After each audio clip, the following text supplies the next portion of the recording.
Hello everyone, कैसे हैं आप सब। क्लास 7 सिविक्स के chapter 4 growing up boys and girls में आपका स्वागत है। ये चैप्टर का नाम बड़ा इंटरेस्टिंग है, growing up as boys and girls.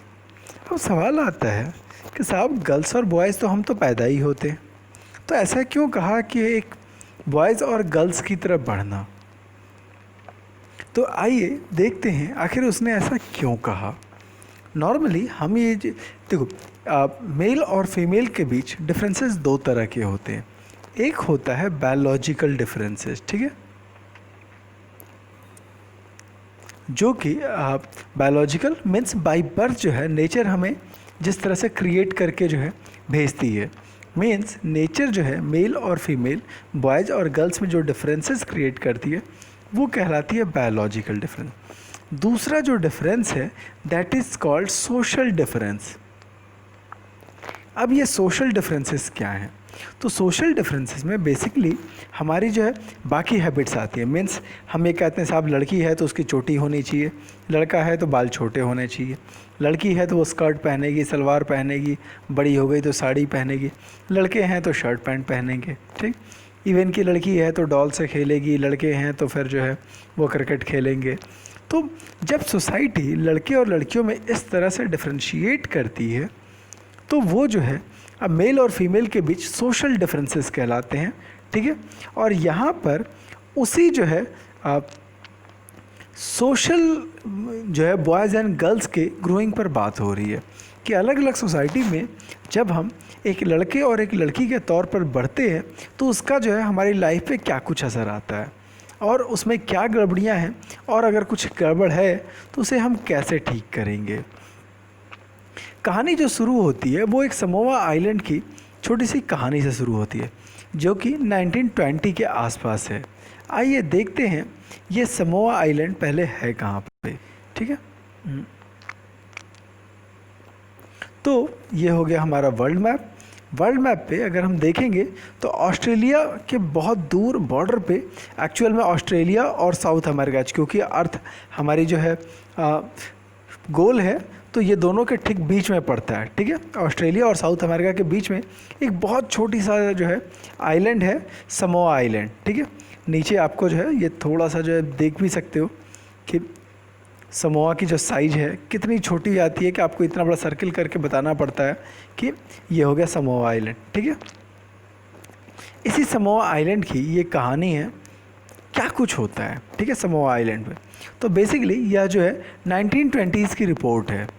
वहाँ पर जो रिसर्चेज हुए थे उसने बताया था कि यहाँ पे बच्चे स्कूल नहीं जाते, छोटे बच्चे, आप कहोगे कितना मज़ेदार था कि साहब पढ़ने का टेंशन ही खत्म। उनको दूसरी चीज़ें सिखाई जाती थी, घर पे रहते थे तो उनको ये सिखाया जाता था कि कैसे छोटे बच्चों की केयर करनी है, ठीक। अगेन याद रखिए जब वो चिल्ड्रन कह रहे हैं डजंट मीन कि बॉयज़ या गर्ल्स, सभी को सिखाया जाता था छोटे बच्चों की केयर करनी है। इवन कि हाउस होल्ड काम, घर के जो काम है, साफ़ सफाई, ये सारा काम जो है बच्चों को दे दिया जाता था। अब क्योंकि एक आइलैंड है तो फिशिंग बहुत इंपॉर्टेंट होनी है, ठीक है। तो इसलिए जो है जो भी बच्चे होते थे उनको फ़िशिंग भी सिखाया, जैसे ही थोड़े बड़े हो जाते थे तो ये सारी चीज़ें फ़िशिंग विशिंग उनको सिखाया जाता था। जैसे ही बेबीज़ जो है थोड़ा चलने लगे, उनकी माँ जो है और जो दूसरे एडल्ट हैं, मतलब जो बड़े लोग हैं, वो बच्चों की देखभाल करना बंद कर देते थे, ठीक है। माँ और पापा जो है वो बच्चों को छोड़ देते थे और दोनों जो है फ़िशिंग के लिए चले जाते थे। तो सवाल है बच्चों को देखता कौन था? जो थोड़े बड़े बच्चे थे, लगभग जब 5 साल का भी बच्चा हो गया तो ये लोग मान लेते थे कि वो छोटे बच्चों की देखभाल कर सकता है। यू कैन इमेजिन कि 5 साल की एज में आप खुद अपनी केयर नहीं कर सकते थे, तो जो है थोड़े जो बड़े बच्चे होते थे वही जो है घर के सबसे छोटे बच्चों की केयर करते थे। अगेन जो ये काम जो है लड़के और लड़कियों दोनों में था, ये नहीं था कि सिर्फ लड़कियां ही जो छोटे बच्चों की केयर करेंगी, ये काम लड़कों को भी सिखाया था। लेकिन जैसे ही बच्चा 9 साल का हो जाता था वो जो है बड़े लड़कों को ज्वाइन करता था, उसको बाहर के काम सिखाया जाए, जैसे कि फ़िशिंग, प्लांटिंग, कोकोनट। दूसरी ओर गर्ल्स को क्या सिखाते थे कि वो अभी भी जो है घर के छोटे जो बच्चे हैं वो उनको मैनेज करना सिखाती थी, ठीक है। और जैसे ही बच्चे जो टीनेज हो जाते थे वैसे ही उनको फिर से फ्रीडम मिल जाती थी। 14 के बाद से लड़कियों को भी जो है फ़िशिंग ट्रिप पे भेजा जाता था कि आप जो है जाइए, समंदर में उतरिए और जो है वहाँ से मछलियाँ पकड़िए, फिर खेतों में जाइए, खेतों में काम कीजिए, बास्केट बनाइए, कुकिंग कीजिए, और इसके लिए स्पेशली कुकिंग हाउस होते थे। और अगेन वहाँ पर जो है लड़के भी जो है ये सारा काम करते थे। तो इस तरह से समोआ आइलैंड की जो कहानी दिखती है, वहाँ पर बॉयज़ और गर्ल्स दोनों साथ साथ काम कर रहे हैं, साथ साथ बच्चों को देख रहे हैं, साथ साथ मछली पकड़ने जा रहे हैं, साथ साथ खेती किसानी कर रहे हैं। तो वहाँ पर उनकी सोसाइटी मेल और फीमेल में कहीं कोई डिस्क्रिमिनेशन नहीं कर रही, ठीक है। और यही वजह है कि उनकी सोसाइटी में उस तरह से क्राइम अगेंस्ट वेमेन या क्राइम अगेंस्ट गर्ल्स जो है ना के बराबर था, ठीक है। अब जो है मध्य प्रदेश की कहानी देखते हैं। पीरियड क्या है? 1960। मध्य प्रदेश कहाँ? इंडिया में, इंडिया का एक स्टेट हो गया, ठीक है। तो 1960s में क्या कहानी थी? तो क्लास 6 होते ही लड़के और लड़कियों के स्कूल अलग कर दिए जाते थे। लड़कियों का स्कूल अलग, लड़कों का स्कूल अलग। जो लड़कियों का स्कूल था वो टोटली अलग होता था। होता क्या था कि इनका जो है गर्ल्स का, जैसे बॉयज़ के जो स्कूल थे वो जो है ओपन ग्राउंड में थे। ये स्कूल की बिल्डिंग हो गई, साथ में पूरा का पूरा खुला जो है एरिया छोड़ दिया गया कि जाओ आप फ्री होके खेलो। दूसरी ओर जो गर्ल्स का स्कूल होता था वो स्कूल बिल्डिंग और उसके सामने पूरा बाउंड्री, काफ़ी ऊंची बाउंड्री वाला जो है कैंपस होता था, और लड़कियों को इसी ग्राउंड के भीतर ही खेलना होता था, उनको बाहर नहीं जाना होता था। हर शाम को जैसे ही स्कूल ख़त्म होता था तो और लड़कियां जो है स्कूल से बाहर नहीं निकलती थी, तो जो है आसपास लड़के खड़े हो जाते थे और वो इन लड़कियों को टीज़ करते थे, इनको जो है परेशान करते थे, ठीक है। जो लड़कियां थी वो कभी भी अकेले नहीं निकलती थी, वो उनके लिए सीधा इंस्ट्रक्शन था कि जैसे ही आप स्कूल से निकलोगे सीधे आप घर जाओगे, और जो है हमेशा ग्रुप निकलती थी, ग्रुप में चलती थी, क्योंकि उनको डर था कि कोई उनको परेशान ना करे। आज भी देखोगे बहुत सारे स्कूलों में आज भी ऐसे रूल्स बचे हुए हैं कि लड़कियां कभी भी जो है वॉशरूम भी जाएंगी तो आपको ग्रुप में जाना है, ठीक है। ये सारे जो है उसी दौर की निशानियां हैं जब लड़कियों की लाइफ जो है थोड़ी अनसेफ थी। आज हालात इतने बुरे नहीं हैं, बट फिर भी आप रह करके ऐसे न्यूज़ सुनते हो कि गर्ल्स को टीज़ किया जाता है। अगर आपने भी इस तरह का जो है कभी ऐसा महसूस किया है तो आप कमेंट बॉक्स में ज़रूर मेंशन कीजिएगा। क्या हमारे समाज में आज भी जो है गर्ल्स के साथ प्रॉब्लम्स हैं या जो है ऑलमोस्ट ख़त्म हो चुकी हैं, ठीक है। तो हमने क्या देखा, एक मिनट, एक और समोआ की लाइफ थी जहाँ गर्ल्स और बॉयज़ दोनों साथ साथ रह रहे हैं, साथ साथ पल रहे हैं, साथ साथ बढ़ रहे हैं, साथ साथ सारे काम कर रहे हैं। तो उनकी लाइफ जो है लाइफ में इतनी प्रॉब्लम नहीं है, सारे लोग जो है एक जैसे ही ग्रो कर रहे हैं, ठीक, और उनके यहाँ ईव टीजिंग या दूसरी प्रॉब्लम्स नहीं है। दूसरी ओर मध्य प्रदेश की कहानी जब हम देखते हैं कि हमने क्या किया, बॉयज़ और गर्ल्स को सेपरेट कर दिया, और उसका असर ये हुआ कि जो है गर्ल्स के अगेंस्ट क्राइम बढ़ गया। यही वजह है आज के दौर में जो है को स्कूलिंग की बात कही जाती है, जहाँ लड़के और लड़कियाँ साथ साथ पढ़ें ताकि जो है दिमाग की जो गंदगी है वो थोड़ा सा कम हो। तो ये चीज़ दिखाता है किस तरह से दो अलग अलग माहौल में लड़के और लड़कियों की परवरिश में से उनकी लाइफ पर कितना असर आ जाता है। आइए चीज़ों को और आगे चल करके देखेंगे कि जो है लड़के और लड़कियों में बेसिकली कोई डिफरेंस जो बायोलॉजिकल थोड़े बहुत हैं तो हैं, लेकिन जो मोस्ट ऑफ जो डिफरेंसेस हैं वो सोसाइटी क्रिएट करती है। कैसे? लड़कों को हम कार दे देते हैं कि ठीक है आप कार से खेलोगे, ठीक है। लड़कियों को हम डॉल देते हैं, लड़कों को गन दी जाएगी, इनको जो है इंडोर गेम्स दिए जाएंगे, आप बैडमिंटन खेल लो। लड़कों को कहा जाए ठीक है तुम ग्राउंड में जाओ जाके क्रिकेट खेलो, ठीक है। लड़कों को जो है भारी काम दिए जाएंगे कि आपको कोई भारी काम करना हो, टफ़ काम करना हो, तो हम लड़कों को बुलाते हैं। कोई से इजी काम होगा, जैसे आपको जो है कुछ सुंदर राइटिंग में कुछ लिखवाना है तो हम लड़कियों को देते हैं। कुछ जो टफ़ काम करना है, कोई भारी सामान उठाना है तो हम लड़कों को देते हैं। तो शुरू से ही लड़कों की जो परवरिश होती है उसमें हम लड़कों को टफ़ बनाते जाते हैं, और हमको लगता है नहीं साहब लड़के अलग हैं लड़कियाँ अलग हैं। ऐसा कुछ नहीं है। अगेन और भी चीज़ें दिखती है कि लड़कियों की ड्रेस ऐसी होनी चाहिए, आप लड़की हो शांति से रहो, आप ज़्यादा बदमाशी मत करो, ऐसे रहो वैसे रहो, शांति से रहो, बदमाशी और जो है अच्छे से रहो, सबसे वेल बिहेव्ड बनो। तो ये सारी चीज़ें जो है लड़कियों को जब हम सिखाते हैं, और यही वो चीज़ें हैं जो लड़के और लड़कियों में डिफ्रेंशिएट कर देते हैं। उसका क्या असर पड़ता है उसको हम देखते हैं।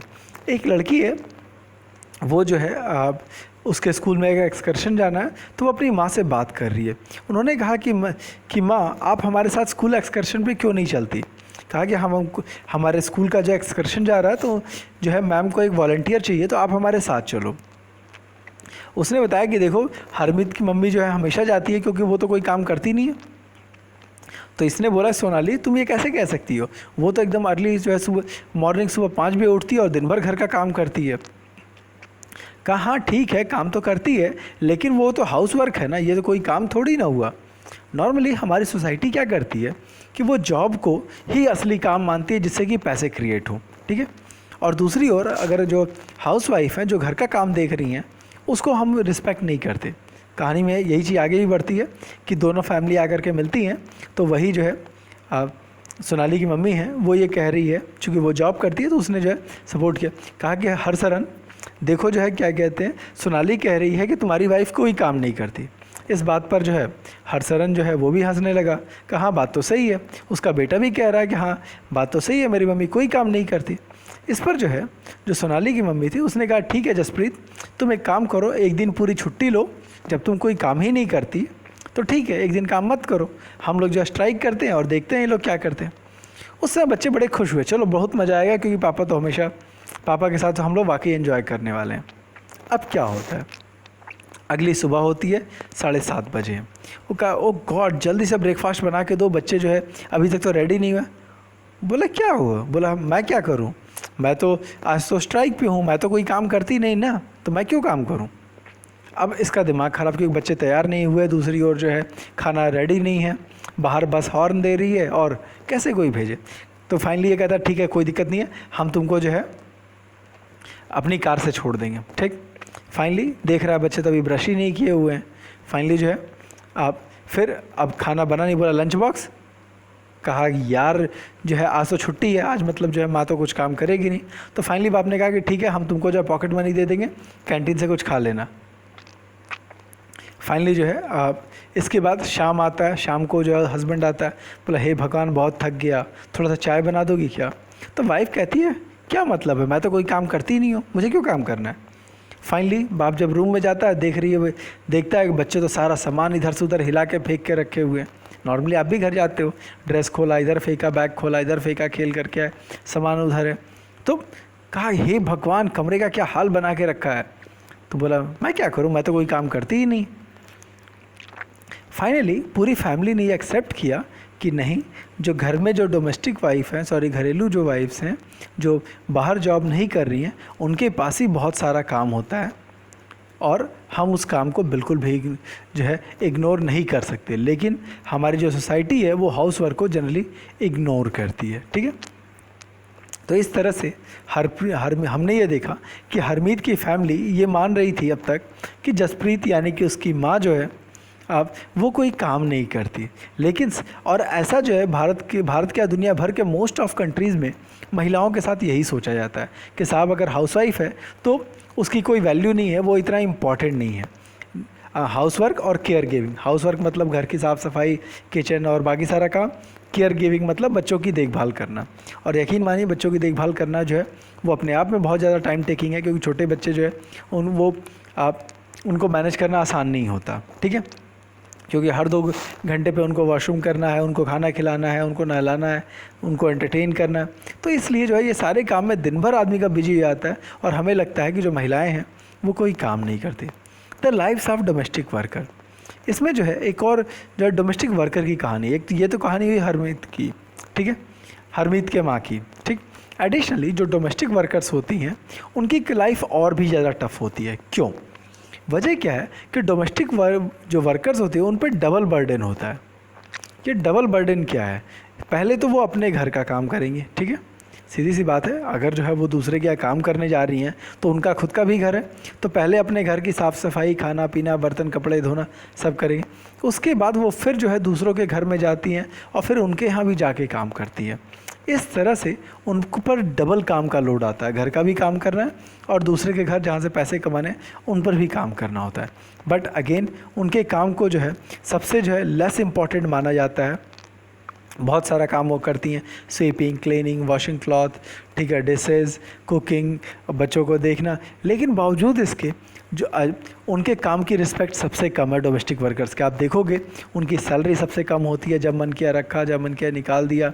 कई बार तो होता है कि डोमेस्टिक वर्कर के तौर पे हम बहुत छोटे बच्चों को ले लेते हैं, 8 साल 10 साल तक के बच्चे, हालांकि ये इलीगल है, बट आप देखोगे बहुत सारे फैमिलीज़ में ऐसे होता है कि वो छोटे बच्चों को रख लेते हैं और उनसे काम करवाते हैं।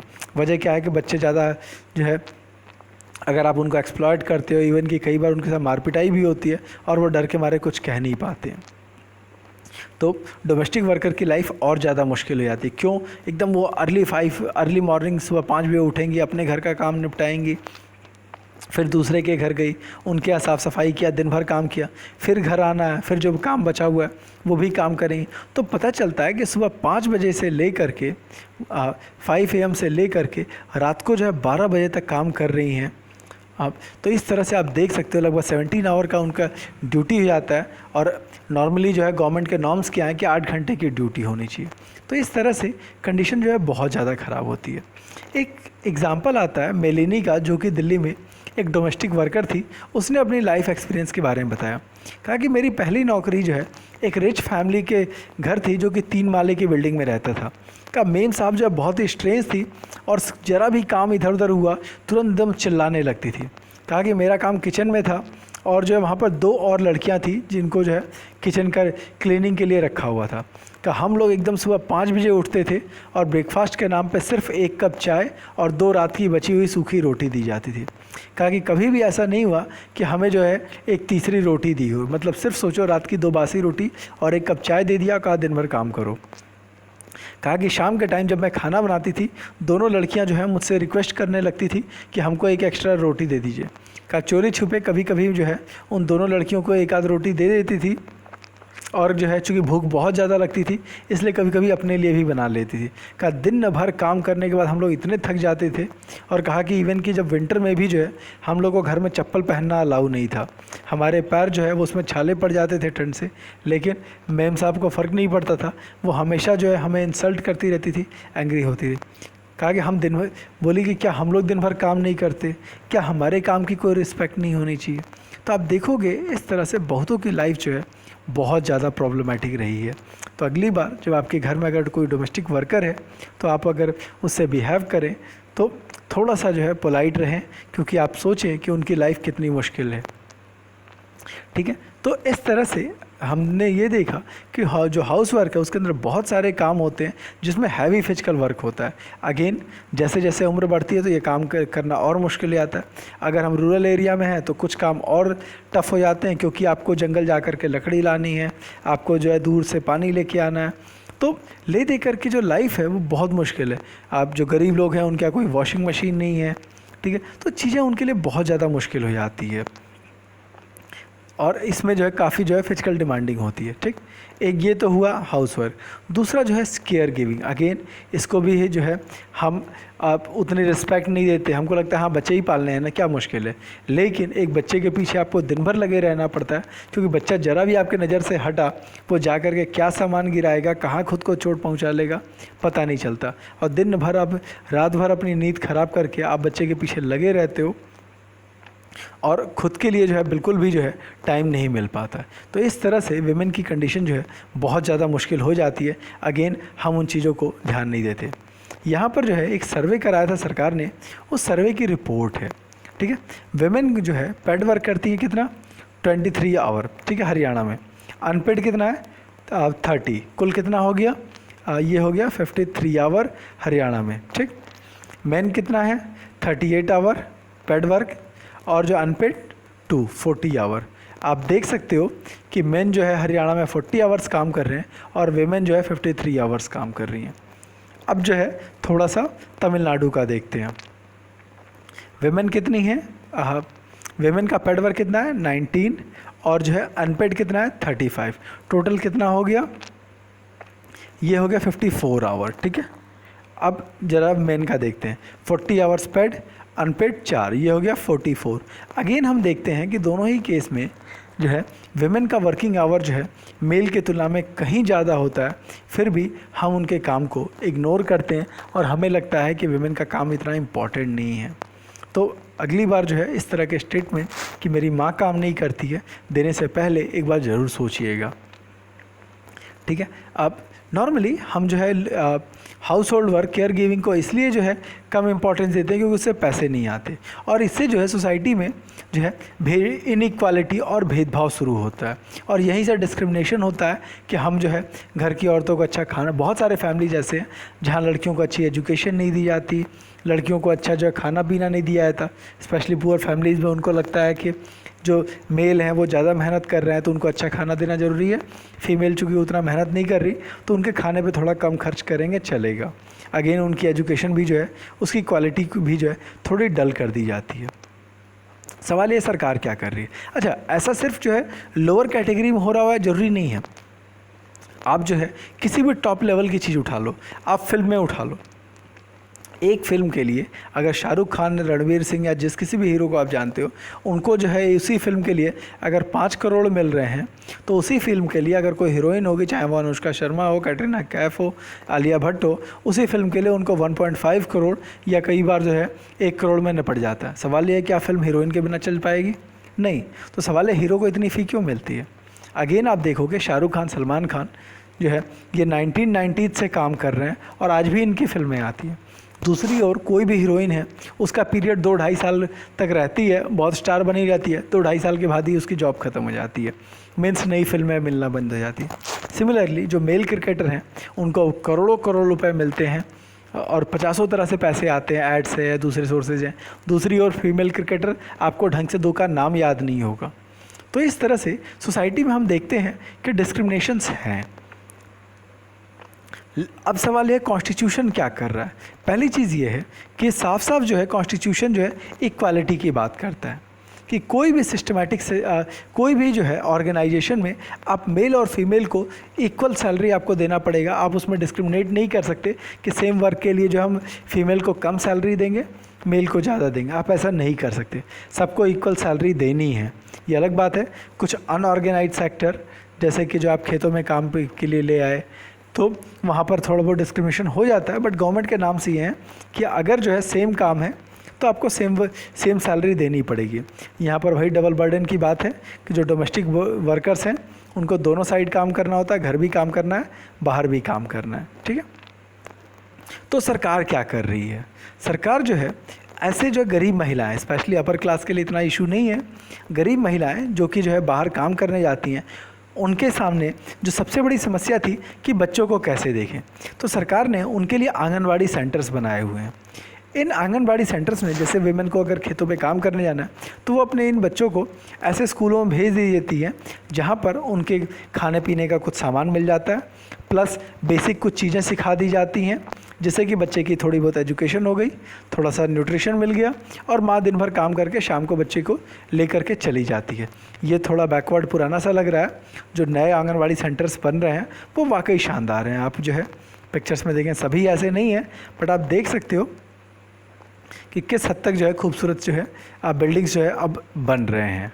तो आंगनबाड़ी सेंटर्स जो है इन महिलाओं के लिए एक तरह से वरदान सा है, क्योंकि आप यहाँ पर अपने बच्चे को वो दे से छोड़ सकती हैं। गवर्नमेंट बाकायदा जो है वहाँ पर कुछ आंगनबाड़ी कार्यकर्ता जो वर्कर्स को रखी होती है जो कि बच्चों को एजुकेशन और उनके हेल्थ के लिए उनको प्रॉपर ट्रेनिंग दी जाती है। और ये सारे organisation free of cost provide किए जाते हैं ताकि महिलाएं जो है अच्छे से अपने बच्चों को महिलाओं के बच्चों की केयर अच्छे से हो सके और फ्री होकर वो काम कर सकें। एडिशनली उन्होंने जो है ये मैंडेटरी किया हुआ है कि जिस भी डिपार्टमेंट में, जिस भी ऑर्गेनाइजेशन में 30 से ज़्यादा वुमेन काम कर रही हैं वहाँ एक क्रैचे फैसिलिटी होनी चाहिए। क्रैचे फैसिलिटी क्या? तो जहाँ पर जो है आप बच्चों को की देखभाल करने के लिए एक पूरा छोटा सेंटर होना चाहिए जहाँ पर बच्चे की केयर हो सके। लेकिन अगेन आप अपने आसपास ऐसे बहुत सारे ऑर्गेनाइजेशन देखोगे जहाँ पर 30 से ज़्यादा वुमेन हैं और फिर भी इस तरह की क्रैचे फैसिलिटी नहीं है। तो अगर आपने ऐसे कोई ऑर्गेनाइजेशन देखा है जहाँ पर बहुत बड़ी संख्या में महिलाएं हैं फिर भी क्रैचे नहीं हैं तो कमेंट बॉक्स में नाम ज़रूर मेंशन कीजिएगा। यह दिखाएगा कि आप चैप्टर को कितने सीरियसली पढ़ रहे हैं, ठीक है। तो अभी भी हमने इस चैप्टर को पढ़ के ये जाना कि हमारी सोसाइटी, हम लाख कह लें कि मेल और फीमेल इक्वल होने चाहिए, अभी भी काफ़ी कुछ डिस्क्रिमिनेशन है, अभी भी महिलाओं की कंडीशन उतनी ज़्यादा बेहतर नहीं है और इस दिशा में और भी बहुत कुछ करने की ज़रूरत है। इस तरह से चैप्टर हमारा ख़त्म होता है। वीडियो पसंद आया होगा तो लाइक, सब्सक्राइब, शेयर ज़रूर कीजिएगा। धन्यवाद। आपका दिन शुभ हो।